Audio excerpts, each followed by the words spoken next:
Hey guys, this is Rick Montgomery here with I guess you call it the first official episode of the Heal Project. If you haven't seen our pilot episode, feel free to take a look at that. I was just kind of testing the waters to see if this would be beneficial, and even though I haven't got a lot of feedback, some of the feedback I got was awesome. One young lady in particular, she's trying to get her life back on track, and it spoke to her and gave her just what she needed, she said, in order to start going to some meetings and things like that. So if you're watching this, I'm in your corner. I'm rooting for you. Just keep going one step at a time. It was an interesting experience for me because I was kind of stepping out, and I'm a perfectionist by by default, so it was tough for me to actually do something and not constantly critique it, and it never would have been perfect. So I just put it out there and figured I'd learn some things as I did. One thing I learned was that you can put the camera horizontal, and it's a lot more YouTube friendly that way. So that was one thing. It was just good to get that under my belt. I also started the YouTube channel called Singing Past Fear because I've always loved singing. I was always deathly afraid to do it in front of people, so I just went for it, and so that's something else that's been going on. So just to state that I'm not doing this because I'm so great or anything like that. It's something that actually freaks me out to do this, but I'm pushing through anyway, and hopefully it just inspires people to, pursue their own passions and dreams and things they just feel like they should do. So I believe we all have this just amazing potential inside of us, but it also seems like God gives us the break. We can do various things, but we have to do it of our own choosing. A lot of times there's all these opportunities, but we sit there with our foot on the brake and nothing really happens. So that's basically what I wanted to talk about today, because people often ask, well, why is there so many bad things in the world? Why is there so much evil in the world? Things like that. And I think it comes back to this keeping our foot on the brake thing. We're not doing the things that we should do in order to help others. And a lot of times we just don't realize the power of just one simple action. Your actions on a daily basis can make a huge impact on anybody's life. I love quotes. I'm a quote lover. And one of my absolute favorite quotes is from Dr. B.J. Palmer. And he said, "We never know how far-reaching something we may think, say, or do today will affect the lives of billions tomorrow." And I'll repeat that. We never know how far-reaching something we may think, say, or do today will affect the lives of millions tomorrow. That's a powerful quote. Just something you may think, say, or do today could impact someone, and it could be like wildfire. And a lot of times, as soon as people hear that quote, they think, well, I can't affect millions. But think of that if someone had that mentality and there was someone who saw Adolf Hitler as a child, and they thought, well, maybe I should encourage this kid, maybe just show him some love. And that person said, well, who am I? Think of that. It wouldn't have been a massive action if that person would have shown him some love. Could you think the impact that would have had on the world, and literally millions and millions of lives and generations of people that were lost because of that, largely because of that man? So don't ever underestimate just how powerful one action can be. I've got a great example from my own life. I grew up in utter dysfunction, and we'll discuss some of the various dysfunctions throughout these episodes. I was raised by a single mother. My father abandoned me when I was like a newborn. And even though I share some of these things, I encourage you, don't think poorly of some of the things my mother did. All parents do things that they wish they wouldn't have, myself included. So my mother obviously did some things right, because I wouldn't be the person I am today if she didn't do some of the things that she did. I mean, she instilled this purpose and value in my life. So anyway, I love my mom. So, but when I was in first grade, my mom was married to an abusive alcoholic, and unfortunately, a lot of times people say, well, if a woman's in that situation, she just needs to get out of that situation. She don't need to put up with some man beating on her. Well, my mother stayed in that situation to keep a roof over our heads. So I always say this: don't judge someone else's life by your own life experiences. Yeah, it's not an ideal situation, but most people don't have to ever make that decision as to whether they have to stay in an abusive relationship in order to keep a roof over the head of their child.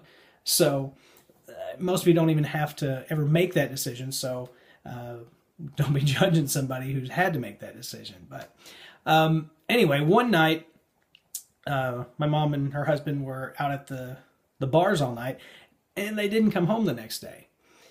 And for me, that impacted me. It just didn't set well with me. Yes, even though growing up in utter dysfunction, my mom was always my rock. She was the one thing I could always count on. And when she wasn't there the next morning, that really just kind of didn't sit well with me.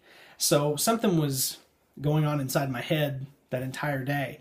And so I went to school, and I was in first grade. So my teacher was a beautiful lady, Mrs. Chandler. The way we would do our assignments and things, you start off with one of those little simple books like the Dick and Jane books. And you would have a time where you would sit down with the teacher, each child, and you would read through the book, and she would help you as needed. It was usually just a few minutes, and then if you got stuck, she would help you and things like that. But once you got through that book, then you kind of graduated to the next book. And the next book was like a hardback book, real thick.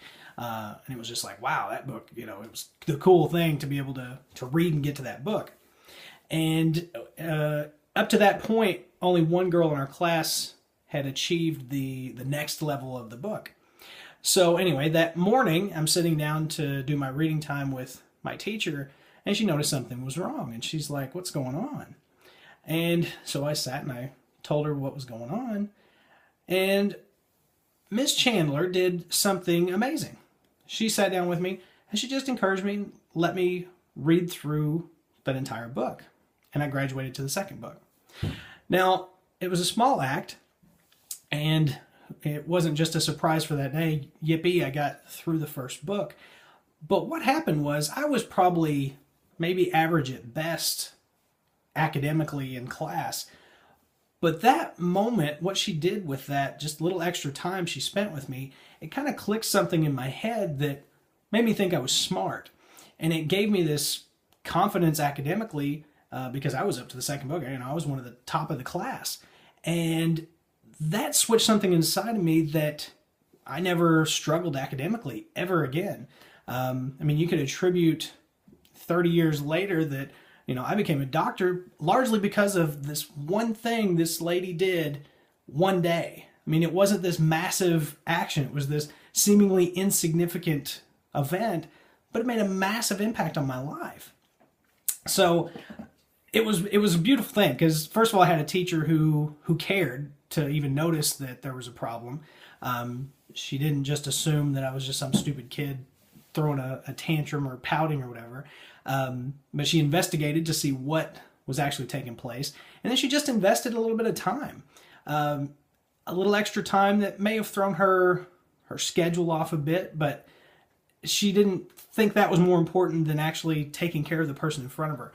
And just that little bit of encouragement massively impacted my future. So not only did that impact me, but it's impacted the lives that I've been able to impact, and you who are watching this video. It's just amazing. It's how one seemingly small action can literally far-reachingly affect millions of people.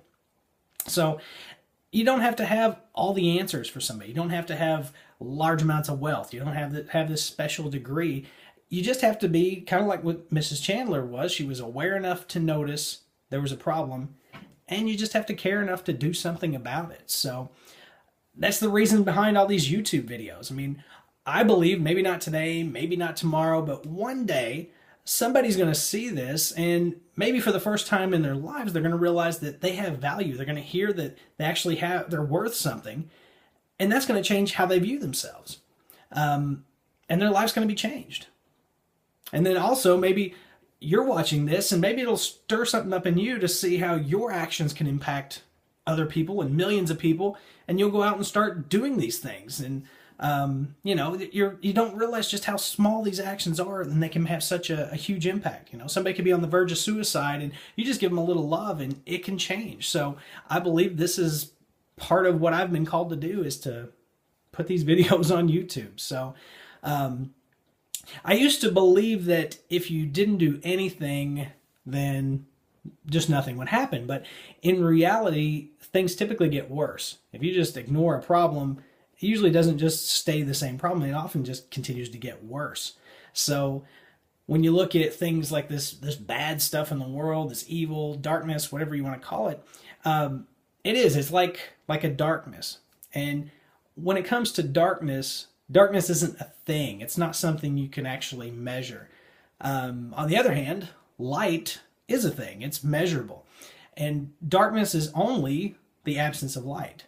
So a lot of times we feel like there's this darkness everywhere, this force that we're battling against. But in reality, it's just a lack of light. It's a lack of people doing the things that they feel like they should do, or they feel called to do. But one of the cool things about even just a little bit of light is that it overcomes darkness. You can do an experiment. If you've never done this before, I highly suggest you do it. Get in a completely pitch black room and light a candle. Make sure there's no flammable substances, and kids, get your parents' permission. But you just get that one little candle in a completely dark room and look at just how much light is actually shed from that one little bitty flame. It's impressive, actually. And the neat thing is, just like your personal life, the things that are closest to that candle will be impacted the most. They'll be the most impacted by that, what seemingly is a little light, and it'll illuminate those things around it. So even if you say, well, we always tend to negate ourselves and discredit ourselves and think, well, I'm not really that bright of a light, I don't have that much to give. You think your light is this dim little small thing, but to someone living in darkness, it's way more than enough. Just a little bit of hope, a little bit of encouragement, a little bit of love can mean the world to somebody who doesn't have any of those things in their life.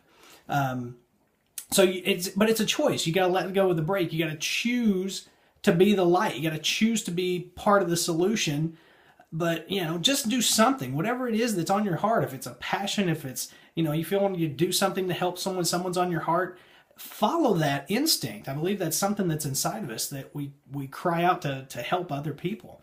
Now, myself, I don't consider myself religious, so to speak. I was an atheist at one point. I had several bad experiences with Christians, and I was just fed up and just tried to be an atheist for about 2 weeks, actually. I was a biology major in school, so I was like trying to just take in all the evolution stuff. And the thing that I couldn't get past, though, is there's this order throughout the universe, from galaxies down to these subatomic particles. There's an order there. So I couldn't get past the fact that there has to be a creator. And ironically, I just didn't have the faith that it took to be an atheist. So I believe there's a creator, but I think he has some bad people representing him. His PR people suck, basically. So in my search for truth, my search for answers, I read the Bible. And the neat thing I found is that people loved Jesus. And these are like people like, prostitutes, thieves, what you'd call gangsters. Even in more recent times, Mahatma Gandhi, he said, "I like your Christ, I don't like your Christians." So when I look back and you actually read the Bible, you see the only people that really didn't like Jesus were the religious people.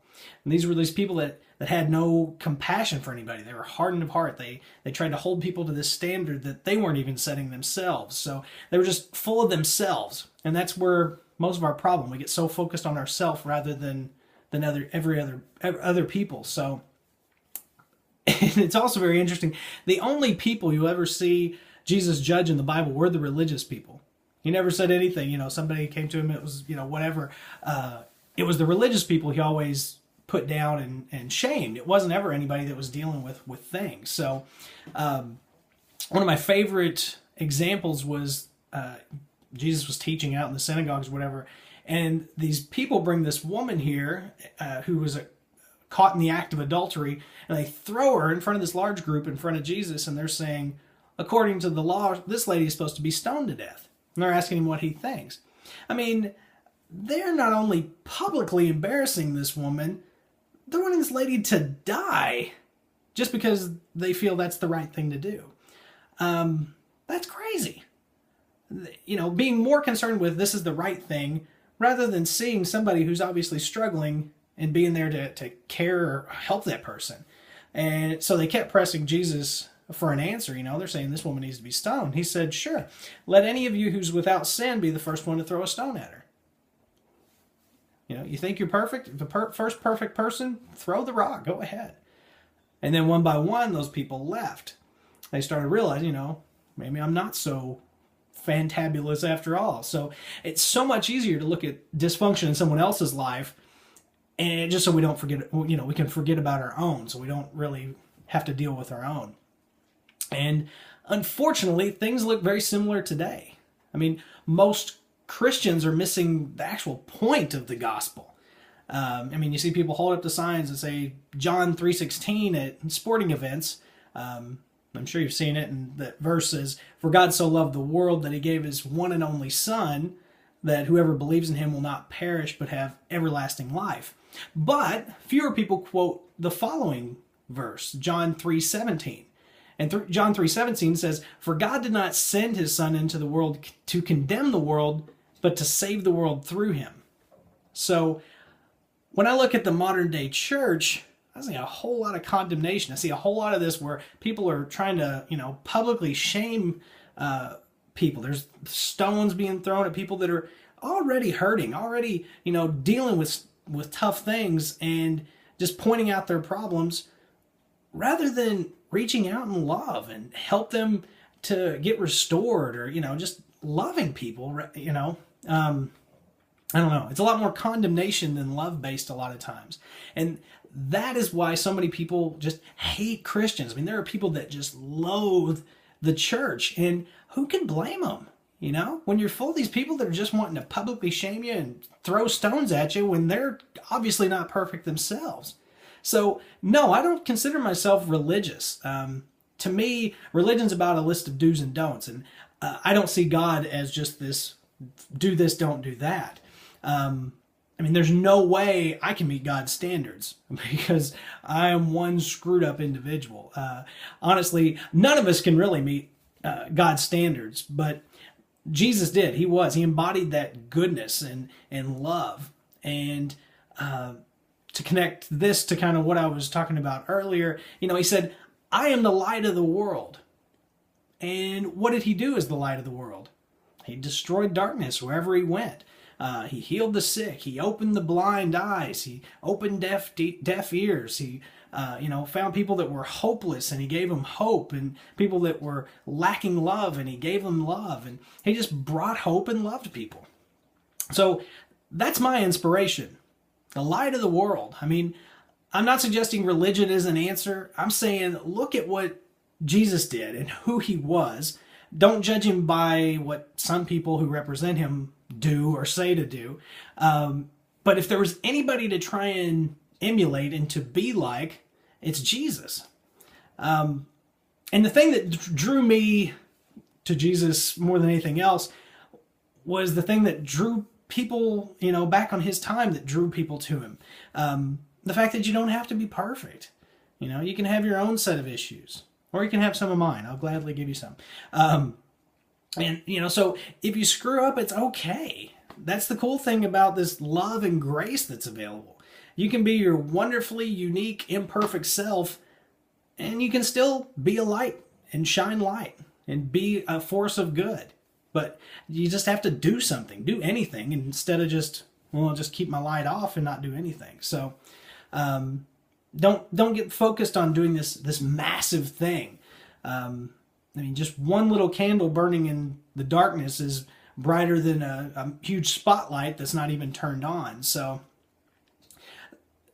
be a light, be that one candle. And even what's really even cooler about even just the one candle is one candle can light other candles.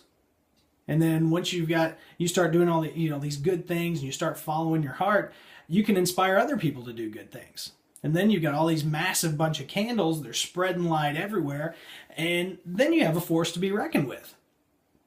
And light gets brighter and brighter, it travels farther and farther, and darkness really doesn't have anywhere to hide. But it's got to start somewhere. And it's got to start sometime, so why not now? Why not here? And why not you? I'm just trying to be one little light here on YouTube, and I'm just asking people to join me.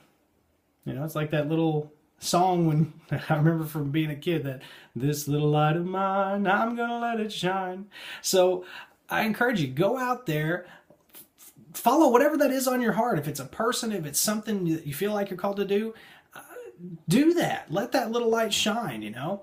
And until next time, I mean, be blessed. Go into this dark world and be a shining light. And just remember, you never know just how far-reaching something you may think, say, or do today will affect the lives of millions tomorrow. So, anyway, hope you guys like this. Until next time, I'm wishing you hope, encouragement, and love, simply because you're you. Thanks. God bless.